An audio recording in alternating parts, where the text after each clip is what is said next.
अब कौशल्या जी का एक एक बाल पक चुका था और उम्र भी ढलने लगी थी, और ढलती भी क्यों न, उन्होंने अब तीनों बेटियों के साथ साथ बेटे की भी शादी कर ली थी। बात उस दिन की है जब उनकी बहू मायके से आई ही थी और साथ में एक प्लाजो कुर्ती का सेट लाई, जो उनकी दुबली पतली बहू के ढीला था। साथ ही उनकी मेजली बेटी का 7वां महीना लग गया था और कौशल्या जी चाहती कि उनकी बेटियां मायके में आ जाए, जिससे उसे डिलीवरी के समय कोई भी परेशानी ना हो। मां की जिद को सराखों पर रखकर और भाभी के साथ कुछ वक्त बिताने के लिए रति अपने मायके आ गई। आज रति का 8वां महीना लग गया था।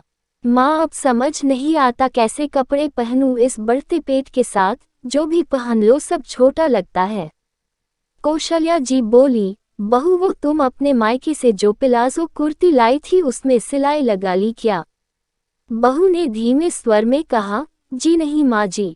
तो क्यों ना तुम वो सेट रति को दे दो, उस पर खूब जचेगा। बहू ने फिर धीमे स्वर में कहा, पर माँ जी, पर बर कुछ नहीं नंद आई है, दे दो ऐसे वक्त पर क्या हिचकिचाना, और वैसे भी ऐसे कपड़े तो बेटियों पर ही अच्छे लगते हैं, बहुओं पर नहीं। कौशल्या जी के यह शब्द उनकी बहू को ऐसे चुभे कि उसका सीना छलनी छलनी हो गया और उसने अपने सभी सूट व ड्रेसेस अपनी नंद रति को दे दिए।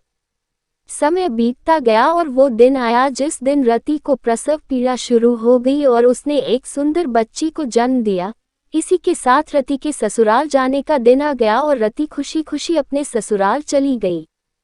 और अब रति की बिटिया अब 1 महीने की हो गई थी और उसकी नंद भी वहां आई थी। है भाभी, यह प्लाजो कुर्ती तो बहुत सुंदर है, रति की नंद ने कहा। तो क्या हुआ रति, इसे अपनी नंद को दे दो, रति की सासू माँ ने कहा। तो अब रति ने चुपचाप वो सेट अपनी नंद को दे दिया।